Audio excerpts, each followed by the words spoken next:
In many ways, the 7th console generation was the video game industry's teenage years. The PlayStation 3 and Xbox 360's high-definition capabilities convinced developers and audiences that games were finally grown up, with studios culling the childish aspects of games that the industry would certainly never realize were perfectly mature all along. The generation is trademarked by low-saturation color palettes, linear level design, and an obsession with mimicking the visual language of movies. Naturally, first and third-person shooters became the leaders of the industry, leaving genres that could be seen as more childish by the wayside. Platformers, puzzle games, and JRPGs, really any genre that relied on the overt gaminess of the medium, rarely graced the premier console stage, being relegated to handheld devices and the Nintendo Wii. While many great games were released on those platforms, fans of these genres were left hungry for new games that were able to use the power of the new consoles. This is the environment that Final Fantasy XIII released in. Final Fantasy has always been known for being at the forefront of gaming tech, with each game since Final Fantasy IV being technical marvels that pushed the graphical capabilities of their respective systems. After a 3-year JRPG drought since the PlayStation 3's launch, Final Fantasy XIII would finally deliver the next-gen JRPG experience that genre fans had been dying for. So when the game ended up conforming to much of the 7th console generation's hallmarks, trimming and cutting accepted genre essentials, it shouldn't be much of a surprise that the game was received the way it was. While it received a fair share of positive reviews, critics and fans alike decried the game's linear structure and focus on visual spectacle. James Stephanie Sterling's review for Destructoid in particular ripped the game to shreds, painting it as the most extreme case of the generation's style over substance ethos. This game was supposed to be the savior of the JRPG, the king returning to prove the genre still had its place in mainstream gaming. Instead, it appeared to be the final nail in the JRPG coffin, proof that the genre simply couldn't mix with modern sensibilities. In the years since its release, however, games have started to move past the need to prove their maturity, returning to classic design sensibilities and updating them with increased capabilities of another new set of consoles. The genres that the 7th generation left behind, including JRPGs, have come back in full force, with all-time great releases such as Persona 5 and Dragon Quest XI reassuring genre fans that these kind of games will continue to exist. Without the pressure to carry on the genre's legacy and prove its relevance, perhaps Final Fantasy XIII can be re-evaluated. Perhaps it's a game that was judged more for what it wasn't than for what it was. Was Sterling right to hate the game so, or was Final Fantasy XIII a bold, unique take on what a JRPG could be? Or, most likely, is it true somewhere between the two? Playing Final Fantasy XIII today is like stepping through a portal 10 years into the past of an alternate timeline. Its bombastic opening, complete with top-of-the-line CG, perfectly rides the wavelength of dark and cool that was so popular back then. An attractive woman with a future sword that is also a gun, doing flips and jumps while fighting Space Marine-looking enemies who represent an oppressive regime, all played completely straight without an ounce of irony. When it gives way to a pseudo-turn-based combat system with a sleek, metallic UI, it feels like a peek into a world where iron sights were replaced with menus. This is certainly a 7th generation game. It hits far too many of the notes not to be, but things are just not lining up quite right. The colors are muted, but still too vibrant. The gameplay is quick and action-oriented, but too abstract. How is it faring as a JRPG then? At this point, it's nearly impossible to tell. Attack animations are so fun to watch that the auto-battle feature is appreciated. Cutscenes are so frequent and action-packed that the linear nature of this railway section is easily forgivable. Characters are being introduced left and right, terminology being flung so casually, questions of who, what, when, and where being raised and moved past so easily, the player is left with no choice but to sit back and enjoy the whirlwind beginning to this grand adventure. The game will surely slow down and open up, and those questions will surely get answered eventually. As Chapter 1 becomes Chapter 2, those certainties start to waver. The game isn't slowing yet, the levels aren't opening up, and the creeping feeling that this is just what Final Fantasy XIII is starts to set in. At this point, the player is left with two options. Stop now, because this is clearly not what you signed up for in your Final Fantasy game, or accept that things are going to be different this time around and see if this game can pull it off. What is different this time around? The most obvious change is the game's structure. The game's hyperlinearity has been ridiculed for years, and has become its defining feature in gaming culture. One of the core appeals of role-playing games is their open nature, offering worlds to explore and optional content to engage in. This is one of the things that Final Fantasy XIII deemed unnecessary, instead opting for a highly curated experience. The game is indeed linear, but saying that might be an understatement. Many games are linear while offering open areas or small branches from the main path to explore. XIII is, simply put, a funnel. The only path at all times is forward, and while there may be a cornered around or fork in the road, it all meets up and leads to the same corridor within less than a minute. There's the odd jut to the side or hill to climb that houses an item, and maybe sometimes those are guarded by an enemy, but these excursions are never longer than 20 seconds. I had always assumed the game's reputation for railroading the player was overblown, but it truly is one of a kind at how straight and narrow it is. Many players see this as 13's cardinal sin, the root of all the game's problems, but the choice to keep the game so focused completely plays to its strengths. With the environment so constrained, the devs could put the time and effort needed to make each area as beautiful as they are.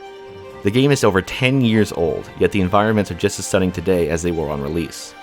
Even if the explorable area is very thin, the vantages and vistas within do an excellent job at suggesting the scale of the world. More importantly, the game's two core aspects, combat and story, get to take center stage at all times, alternating at just the right intervals to keep one from getting too stale. There's an impressive amount of fully CG cutscenes throughout the game, an expensive visual spectacle that's usually reserved for the beginning and ending of a game. The combat is a spectacle in its own right, with detailed animations and impressive particle effects flying from ally and foe alike. One of the best tricks Final Fantasy XIII uses to keep its structure fresh is a constant change in perspective. Much like Final Fantasy VI, 13 features an ensemble cast that shift between being the protagonists in their own story sections. That cast consists of Lightning, a cold and logical ex-soldier as well as the game's poster child, Saz, an affable father who seems to be in over his head, Snow, the meathead with a heart of gold, dead set on saving both his fiancée and his home, Hope, a young boy wrestling with his horrific circumstances and the loss of his mother, Vanille, a bubbly and cheerful young woman who seems impervious to the negative emotions around her, and Fang, a sarcastic and tough outsider who's willing to get her hands dirty. Over the course of the first 9 of the game's 13 chapters, each of them takes turns leading the story, joined by different configurations of the others to flesh out backstories and relationships. When one hallway with one protagonist starts to become dull, the story checks in to see what someone else is up to. JRPG party members tend to get lost in the shuffle, either staying quiet till their story takes center stage, or fading into the background once their plot is resolved. Bouncing around to different playable characters keeps development even, with revelations and resolutions of one character occurring in tandem with those of another character. Those character moments are the focus of the game's first half, though the first 2 chapters need to cover a lot of lore and world building to set up the external and internal conflicts of each party member. Final Fantasy XIII begins in the world of Cocoon, an artificially made planetoid that floats above the inhospitable planet Pulse. Cocoon was created by the godlike entities known as fal'Cie, massive beings made of crystal who perform machine-like directives to keep the people of Cocoon safe and comfortable. Because the fal'Cie are tied to their directives, if they have actions that need to be done, they must get a human to do so. They accomplish this by marking the human as a l'Cie, branding them with a tattoo-like symbol and giving them a specific task. If the l'Cie completes their task, known as a focus, they will be granted eternal life. If they fail, they will become a Seath, a shambling husk that is essentially a zombie. The amount of unique terminology 13 has is ridiculed nearly as much as the game's linear structure, both for how often it's repeated and how confusing it seems to be, but I found it to be fairly intuitive. Having fal'Cie, l'Cie, and Seath all have the same root at the core of the word feels like a realistic way for language to develop, since the terms are inherently tied to each other. The terms also aren't clearly defined for a few hours, but context should be enough to understand what they mean. If that isn't enough, the game includes a detailed glossary of terms, places, and events, so players can clarify anything they're having trouble understanding. l'Cie are rare, and haven't been seen in hundreds of years, when a war between Pulse and Cocoon took place. See, Pulse has its own fal'Cie, and like the creatures on the planet's surface, they're dangerous.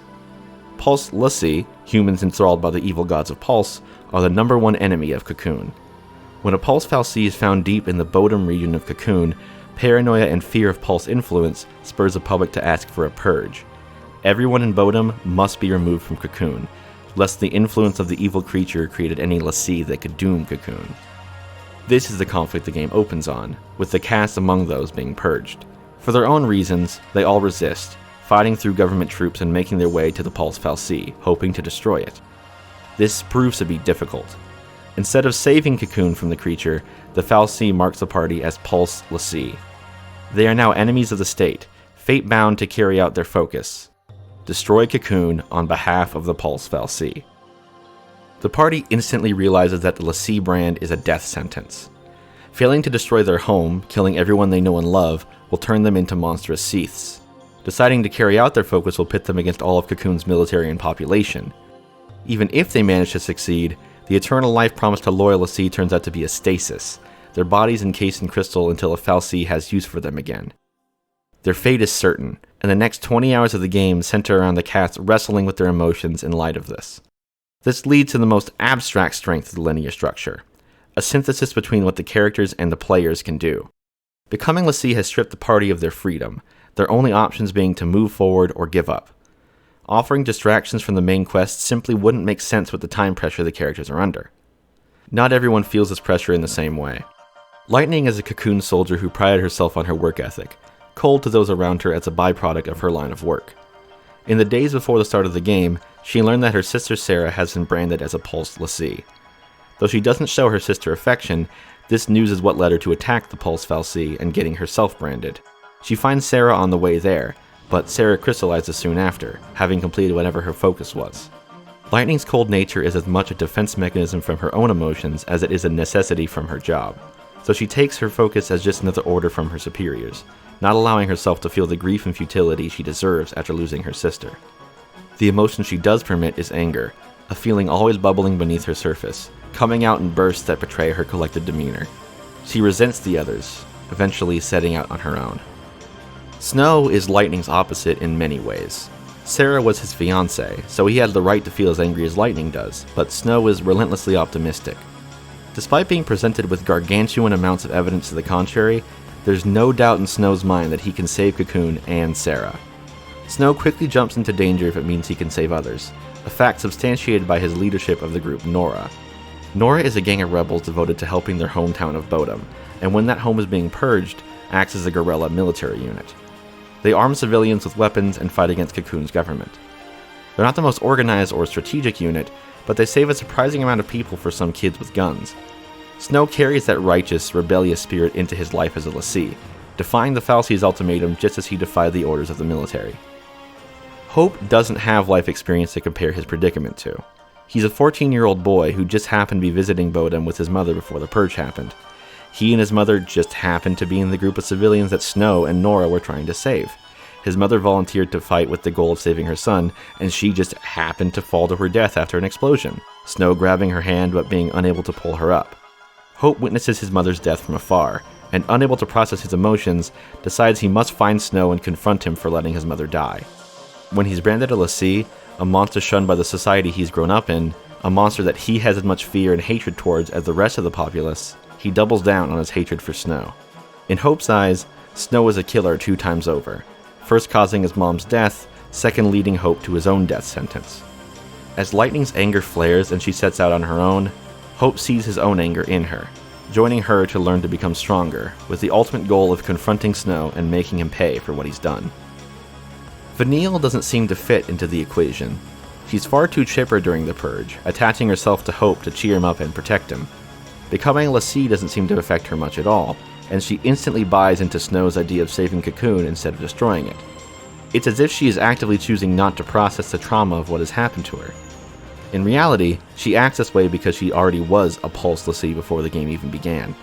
Vanille, along with her companion Fang, were terrorists from Pulse that attacked Cocoon all those hundreds of years ago during the war between the 2 planets. Back then, the 2 women were supposed to fuse together and become Ragnarok, the only creature capable of destroying Cocoon. Vanille failed to do her part, with Fang turning into an incomplete form of the beast and devastating part of Cocoon, but not destroying the whole thing. With their focuses somewhat complete, the 2 Pulse LaCie were turned to crystal and lay dormant in the outer edges of Cocoon for 600 years. They awoke from their stasis 13 days before the start of the game to finish the job. Vanille is not a fighter, however, and was scarred by the deaths she saw during the war. She makes the decision to not fulfill her focus, and will simply enjoy life until her time comes. Vanille has already accepted her fate, and even if she says she will try to save Cocoon, she knows how futile it is. She's just along for the ride with the others, just in case there's a slim chance they'll succeed. Fang isn't as self-sacrificing as her partner. When she learns that Vanille intends to become a zombie rather than harm the people of Cocoon, Fang takes it upon herself to finish their focus and save her friend. She manages to join up with a contingent of Cocoon's military that is sympathetic to the plight of LaCie, a group that also captures Snow. Fang enters the game last, not joining the party until the halfway point, after the others have completed their character arcs and her self-assurance leaves little room for doubt. Her goal remains largely the same for the whole game. The goal of the group just happens to shift to line up with hers as the story progresses. I saved the best party member for last. Saz, a man out to save his son who always seems to be just a bit out of his depth. Saz has no connection to anyone else in the group. He was near lightning when she started her attack, and he happened to have a similar idea in mind. Before the purge, Saz was taking his son Dodge on a trip to visit one of Cocoon's impressive locales. Unfortunately for them, this is where the two Pulse terrorists happened to awaken. Feng began an assault of one of Cocoon's Fal'Cie in a desperate act to fulfill Vanille's focus. Since the Fal'Cie can't defend themselves directly, it did the same thing it did during the war, branding someone nearby as a l'Cie with the order to defeat the terrorists. Dodge was the one who was branded. Cocoon military quickly tracked him down and took him in for protection. When a Pulse Fal'Cie was found in Bodham, Saz voluntarily joined the Purge to get closer to it, hoping that destroying something from Pulse would fulfill his son's focus and free him. Becoming a l'Cie himself leaves Saz defeated. His own focus runs counter to that of his son, and it seems impossible to save both Dodge and himself. Nevertheless, Saz doesn't wallow in anger or self-pity. Being the oldest of the group, he comes to terms with the reality of his situation much faster than the others, though it also means he's too set in his ways to share Snow's optimism. He ends up joining Vanille, the two of them choosing to simply survive as long as they can. That was a lot to cover just to establish the characters, but much of the game's story starts in the middle and works backwards. After the opening chapters, the plot remains largely stagnant, instead filling in holes in the characters' past to explain why they're acting and feeling the way they are. For a game so famous for its complex lore, it's surprising how grounded in human emotions and relationships the first half of the game is. What's also interesting is that most of those relationships are rooted in conflict. Lightning hates Snow for failing to protect Sarah, and for his naive belief that she can still be saved. She also resents Hope for dragging her down as they travel together. Hope hates Snow for getting his mother killed. Despite getting along so well, when Saz learns the truth of Vanille's past and the part she played in his son becoming a l'Cie, he nearly shoots her on the spot. At the root of it though, the blame the party is putting on each other is misplaced. Each person is only tangentially responsible for hurting the others. In reality, the cast is lashing out at each other because the ones that are truly to blame, the Fal'Cie, are out of their reach. Frustrated at being unable to confront those responsible leads them to use each other as scapegoats to channel their emotions.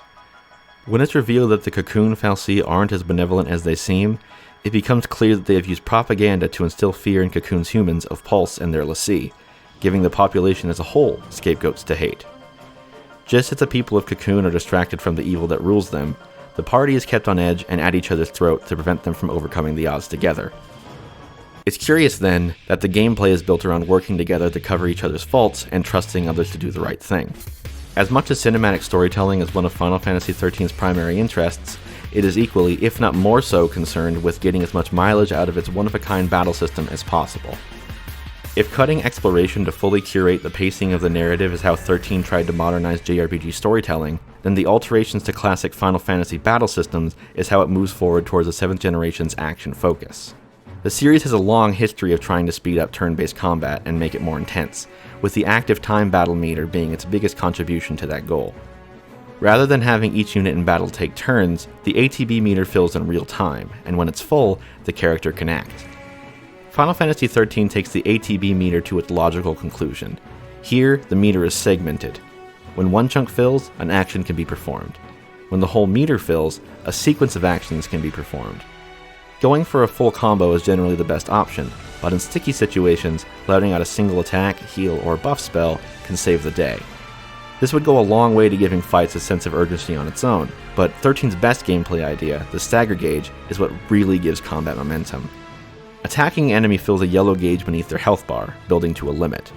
When that limit is reached, the enemy is staggered. While staggered, enemies take significantly more damage.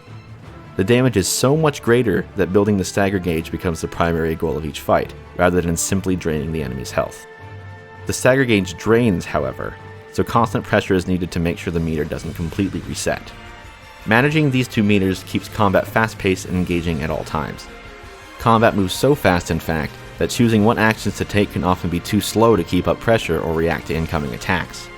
This is where the most controversial aspect of 13's combat comes into play: auto battle. As the name suggests, auto battle will automatically queue actions for your character to perform.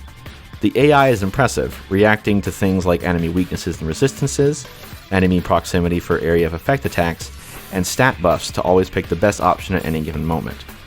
Pair this with the fact that you can only control one party member in combat, and many players feel the game plays itself, merely requiring the player to mash the auto battle command over and over. And that might be the case if it wasn't for the linchpin of the game's combat, the paradigm system.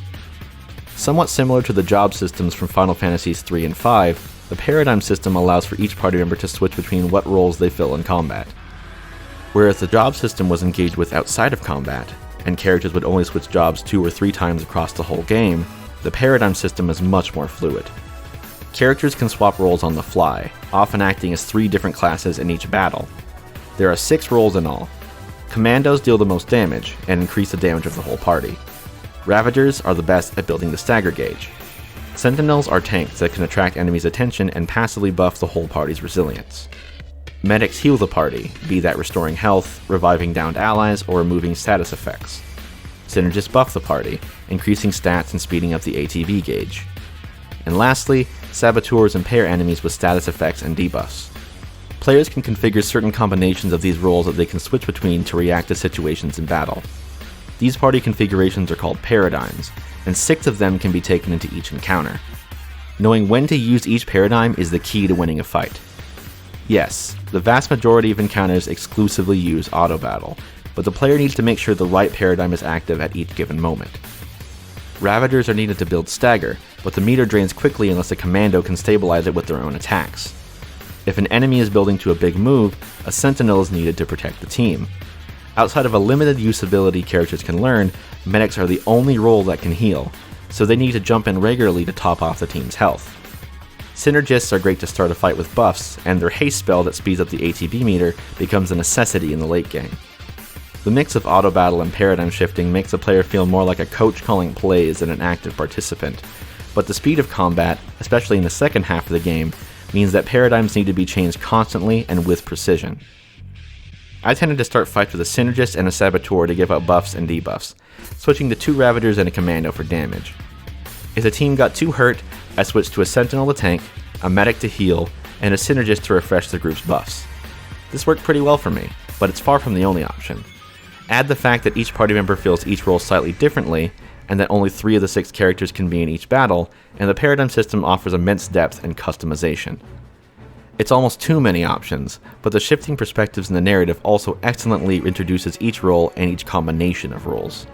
Knowing how status effects and buffs can be a waste of time in some RPGs, I might never have bothered with the synergist or saboteur roles if I wasn't forced to in Saz and Vanille sections. There's even some fun storytelling and characterization that comes out of the battle mechanics. Snow and Fang, the 2 characters whose main goal is protecting other people, start with a sentinel role. Characters gain a 3rd notch of their ATB meter when they become l'Cie, but Vanille starts with 3, an early hint that she's already a l'Cie. The 2 Pulse Terrorists are the 2 characters who start with a saboteur role. The Eidolon battles in particular shed light on the characters through gameplay. Eidolons each have unique ways to defeat them, going down when a special meter is filled rather than when their health is gone. Usually the quickest way to take them down is something other than simply attacking. For example, the Odin fight comes when Lightning is at the peak of her go-it-alone attitude. Odin's meter builds fastest by healing others and building combos as a party, a mechanical representation of Lightning's lesson that working with others will make things easier. All these mechanics give Final Fantasy XIII an incredibly unique combat system, the likes of which I've only seen in one other game. Its focus on combos, pressure, and split-second decision-making moves its genre away from turn-based RPGs and closer to a beat-em-up or a hack-and-slash. This shift is even more recognizable when you realize that 13 also strips out most of the resource management found in RPGs. There's no spellcasting resource, so every move from every paradigm is free to cast. The party's health is fully recovered after every fight, so the only resource that's carried between encounters is technique points, which are required for things like summons and the aforementioned general healing ability. Even so, the TP meter has a 5-point cap, and recovers from completing encounters quickly, so the player is incentivized to regularly make use of these abilities so as not to let any of that recovery go to waste. There's even a combat ranking after each fight. A rating of 0 to 5 stars is given based on how quickly the battle was completed, with better rewards given for faster completion. In RPGs, the primary concern is typically to get through each area while conserving as many resources as possible, using only as many items as necessary and making sure you have enough mana to beat whatever awaits you at the end of the area. Since every encounter in 13 is a clean slate, there's no such conservational concerns. The goal has changed from, what is the right fight to use these resources on, to, what is the right move in this fight right now? Once in a while, players will want to pause for a bit and improve their party. The game strongly cuts back on the number and importance of items and equipment, and characters don't gain levels. The primary way the party will get stronger is through the Crystarium. Instead of gaining experience and leveling up, defeating enemies rewards the player with crystal points. These points can be spent to improve the rules of each character. Essentially, it's a skill tree that unlocks abilities for each role and improves the health and damage output of the party. There isn't much deviation in what to upgrade within each tree, but you do have the freedom to choose what roles to focus on for each character. For such a simple concept, it has a really complex presentation. The massive web of gems and lines that look like models of molecules are more interesting to look at than most skill trees, but also, maybe I don't need my level up screen to be so detailed that it drops my frame rate to 10 frames per second. Still, upgrading isn't too much of a hassle, and it is nice to look at, so the Crystarium never bothered me much. The complete rethink of what JRPG combat can even be, combined with a ton of level design and staggering amount of cutscenes, illuminates the design goals of Final Fantasy XIII. The goal was not to make a Final Fantasy game to fit the zeitgeist of the 7th console generation. The goal was to make a blockbuster action game while retaining enough to still call the game Final Fantasy. Really, it was the same design goal as most of the generation's biggest games, a shared feeling across the industry that this was the direction games were heading in. 13 was simply trying to alter a franchise whose mechanical core seemed antithetical to the shift to action, and did so with surprisingly elegant and cohesive decisions across all aspects of the game. Nevertheless, the fact remains that these changes are antithetical to JRPGs. As bold and forward-thinking as 13's changes are, they still cause issues. The level design keeps things tightly paced and focused on the game's core strengths, but by ripping out all the resource management and exploration, there truly is nothing going on in the game other than walking forward, fighting, and watching cutscenes. That works just fine for 10 to 15 hour adventures like God of War or Uncharted, but can get more than a bit tiring when the game is 40 hours long. It's even more grating because combat is limited for half of the game. Swapping available characters and paradigms does organically introduce combat mechanics over time and force the player to experiment, but players will have tried most party compositions hours before they're able to freely choose their playstyle. Puzzles are an aspect of JRPGs that 13 could rely on to break up its gameplay, one that would feel right at home in the endless dungeons that the game's levels boil down to. Alas, the game is completely devoid of them, save for one optional puzzle in Chapter 6. The player can interact with bubbles that change the area's weather, with clear skies or rain causing different enemy populations to come out. Clever weather switching can clear a path past some difficult enemies, but if the player is so inclined, they can simply choose to fight instead, skipping over the only puzzle in the entire game. Several areas appear as if they'll be large mazes with hidden branches and puzzles that require spatial awareness to progress. These areas are no different from the rest of the game. My favorite example of this is an early section with snow. It appears to be a sprawling mass of stairs that float and rearrange to open different paths, and it's aptly named the House of Stairs. To complete the area, the player must hold forward for 15 seconds and interact with a button. That should kill any expectation for non-combat gameplay. The Crystarium is a serviceable progression system, but there's one more progression system that doesn't fare as well: weapon upgrades. Characters don't regularly equip stronger weapons as the game progresses. Weapons instead each have their own positives and negatives, and most weapons are viable to use throughout the whole game. For example, some will be better at magic, while others will increase the likelihood of debuffing enemies. Having one more way to shape your party to your taste is only a good thing, but making sure the weapon you want to use keeps up with the difficulty curve means you'll have to upgrade them. Whereas the only complicated thing about the Crystarium is its presentation, the weapon upgrade system is needlessly complex in its actual use. By using components earned from defeating enemies, weapons can gain experience and level up, increasing their stats as they do so. Eventually the weapon will reach max level, and can be transformed into a stronger weapon with the use of a specific rare item. You'll want to level up efficiently though, as some components build an experience multiplier that makes other components give more experience. But you can't simply reach the maximum multiplier and level up from there, since the best components usually lower the experience multiplier. This means you'll want to stock up on high value components, max out the multiplier, and dump all of them into the weapon at once. Okay, a little much, but that's fine. Except there's no indicator as to what components raise or lower the experience multiplier. Not in the item descriptions, not in the glossary, not in the upgrade menu. If you played the game at launch, the only way to know what each component did was to use them and write your own list to keep track. On top of that, the amount of components you'll actually get from enemies is pitiful. The only things decided by the star rating system for encounters is how likely an item will drop and whether that item will be rare, but even if you get 5 stars, you will likely receive nothing, removing the incentive to perform well in battle. Each weapon having their own specialization, combined with the low amount of components you will receive, means that it is by far the wisest move to hold on to all of your components until you are able to decide which party members you want to use and which weapon you want to give them. A system introduced in the first 5 hours of the game that shouldn't be interacted with until hour 20. Immense effort went into giving each area its own visual identity, but if the gameplay of each section bleeds together, it feels like playing the same level over and over with a new skin.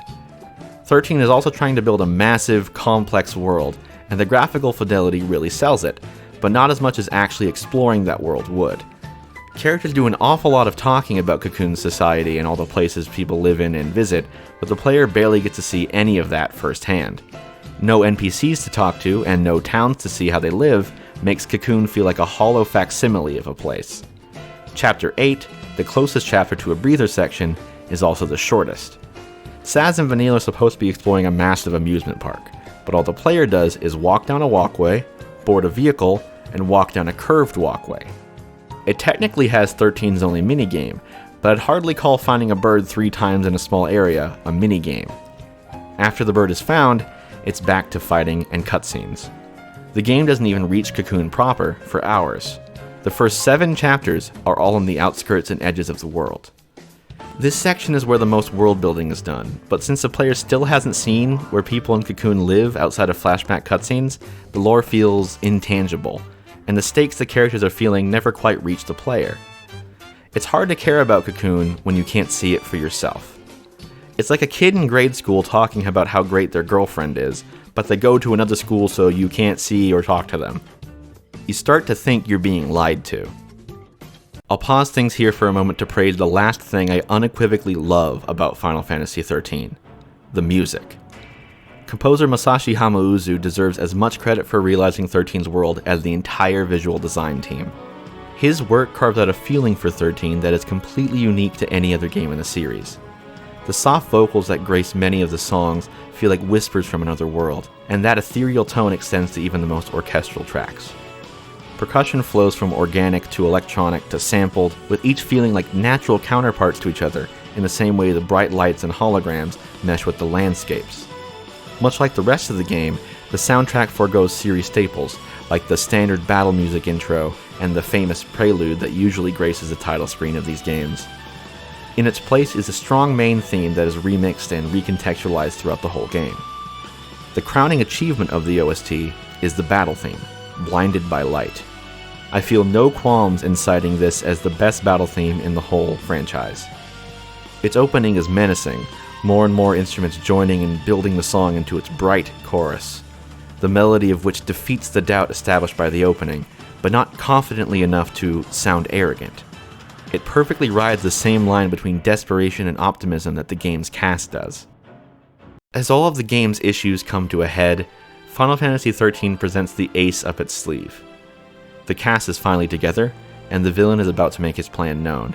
Primarch Daisley, the leader of Cocoon, reveals himself to be a fal'Cie.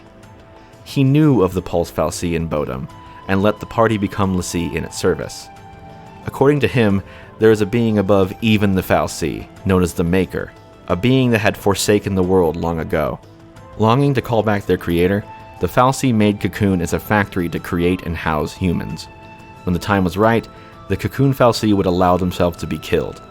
Without their maintenance, Cocoon would fall out of the sky, killing everyone inside as a sacrifice to the Maker. Daisley is the party's true enemy, but fighting him is only giving him what he wants. Yet another wrinkle of futility for the l'Cie heroes. Choosing not to play into Daisley's hand, and hoping to find a way to remove their l'Cie brands, the party flees Cocoon and heads to the forbidden world of Pulse.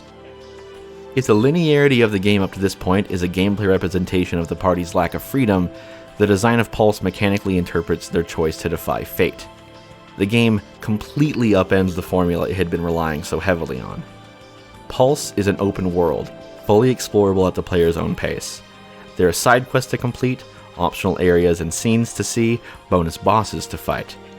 Here, at Chapter 11 of 13, Final Fantasy XIII decides that some of the things it cut were important aspects of JRPGs after all. Perhaps the game should have stuck to its guns more, though. 13's deviations from the genre are so well considered that the slapdash manner Pulse adds in these standard features only highlights why they were removed in the first place. Pulse's open structure is a detriment far more than it's a strength. Having the freedom to go where you want is a brief joy given how constrained the game has been, yet it quickly becomes obvious the game wasn't made for this. Movement is quite slow when you're trying to reach an area of your own desire rather than traversing a prescribed path. There is fast travel, but unlocking each travel point requires the completion of one of the side quests. The game touts 66 of these quests. Finally, some variation in optional content. It's a shame then that every single one of them is the exact same. Scattered around Pulse are crystallized l'Cie who failed their focuses. Each quest is to finish the focus they weren't able to. That is a great in-universe explanation to have these side ventures, but they all play out the same. Find a monster marked on the map and defeat it. Yet more combat. Mercifully, the enemies are usually fairly close by, with only one or two more fights between you and your mark. Here, 13 had a chance to offer a reprieve from the non-stop battling, but instead only offered more. One upside to this is that this is where the combat options open up, and the difficulty ramps up. The number of battles may be exhausting, but each fight from here on out is much more interesting. If you don't take out enemies in the right order, or adequately buff your party, even standard encounters will kill you. Even if this makes combat more fun, it makes the fatigue even worse, since fights are now taking longer and longer to complete. The game might be doubling down on the combat because Chapter 11 severely dials down on its other core aspect, the cinematic storytelling. The only real objective of the chapter is to reach Vanille and Fang's hometown of Erba, but the objective marker will take you back and forth across all the open areas to witness quaint scenes of the cast having small moments with each other. It's nice to show some happiness after the despair and fatalism that's riddled them, and I won't object to specific relationships being given more depth and screen time. However, these scenes don't share the production values of the rest of the game, and with each character's arc completed at this point, it starts to feel like the game is spinning its wheels. What really drags Chapter 11 down the most, though, is its disproportionate length. Even with me only completing a handful of side quests, Chapter 11 took up nearly a fourth of my total playtime. That's nearly 10 hours of essentially no plot or character progression carried by even more battling than before. At least it has a strong end. When the gang does reach Erba, it's completely destroyed and abandoned, and the streets are crawling with Seath that must have been villagers Fang and Vanille used to know. The music is haunting, and it plays even when you're in battle, never relenting on the tragic tone. Despite their best efforts, the group doesn't find a way to remove their l'Cie brands anywhere on Pulse. Daisley appears before them, offering a way back to Cocoon so they can finish their focus and grant his wish. Pulse is but a brief excursion of freedom before reality sets back in. Chapter 11 stops the game in its tracks, but that only makes Chapter 12 more exhilarating. After hours of minimal progress being made, Chapter 12 is a heart-pounding march to confront Daisley and defy fate. From here on out, Final Fantasy XIII moves even faster than it did before, throwing set pieces and climactic confrontations at the player left and right. It's quite fitting that it begins on a racetrack. I was beginning to be disillusioned by the game by the end of Chapter 11, but Chapter 12 reminded me why I'd been enjoying 13 so much. It would easily be my favorite chapter if it weren't for one parasite that began to eat away at my positive feelings. the Proud Clad. Encountered 2 times about an hour apart, this boss is both antithetical to the game's design and highlights issues in that design. Up to this point, the game has been hammering the player with harder and harder fights, testing the absolute limits of the combat system, as well as the player's ability to prioritize targets and quickly build stagger. The Proud Clad tosses all of that out the window. If this boss is staggered, it retaliates with a devastating salvo of missiles and lasers that will more than likely kill the player, even if they are using a sentinel. Therefore, the best strategy is to not stagger the enemy. Perhaps this would be a fun inversion of the mechanics if the game wasn't built entirely around combos and staggering. As it stands, the only way to deal any substantial damage is to stagger, and since that usually gets you killed in this fight, the best option is to set up 2 commandos and a medic and chip away at the machine. The Proud Clad also happens to resist all types of magic damage, making the damage you put out even smaller. Defeating the second Proud Clad encounter took me 24 minutes. I timed it. This fight is what the negative reviews of 13 said it was. 24 minutes of watching the game play itself. You could try to beat it faster, or risk a stagger or 2 if you wanted to earn 5 stars in this fight, but since item drops are so small anyway, and the weapon upgrade system is so bad, there isn't much reason to bother with that. The game doesn't quite recover after this boss. No other enemy requires such an asinine strategy, but at this point, the gameplay has overstayed its welcome. There's too many battles between the Proud Clad and the game's ending, and if the player somehow wants more, they get an option to teleport back to Pulse and finish any side quest they didn't get around to. Funneling back into the hallway design at least provides more incredible sights and the prospect of a strong narrative finish. Unfortunately, the story falters here as well. The party has many conversations about how they could possibly save Cocoon, and when every idea they come up with fails, they decide it's best to wing it. If thinking and planning hasn't worked, maybe simply acting will. With this methodology, they march straight toward Orphan, the fal'Cie that powers Cocoon, to defy fate? That's what they want to do, but their focus as l'Cie was to destroy Orphan, and by extension, destroy Cocoon. If their goal is to save Cocoon, they have little to gain by going there. Nevertheless, they do, and when they arrive, Daisley is there.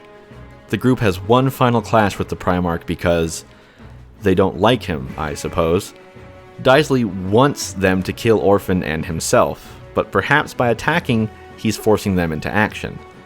Defeating Daisley leads to a cutscene where he didn't lose, actually, and he tortures Vanille until she becomes Ragnarok. Fang won't let Vanille get hurt and volunteers to become the beast herself, but she threatens to hurt Vanille when she opposes. If Fang wants to be Ragnarok to spare Vanille, why is she threatening her? Fang transforms, and the rest of the party are turned to Seath to stop them from resisting. But Ragnarok Fang is too weak, I guess, and can't kill Orphan, and then the party isn't Seath's anymore because they wish to not be Seath's really hard, and then they fight Orphan. That's right, they fight Orphan. The one thing fate has ordered them to do, the one thing that they could do to destroy Cocoon. So then they destroy Orphan. And then Cocoon starts to die and falls out of the sky.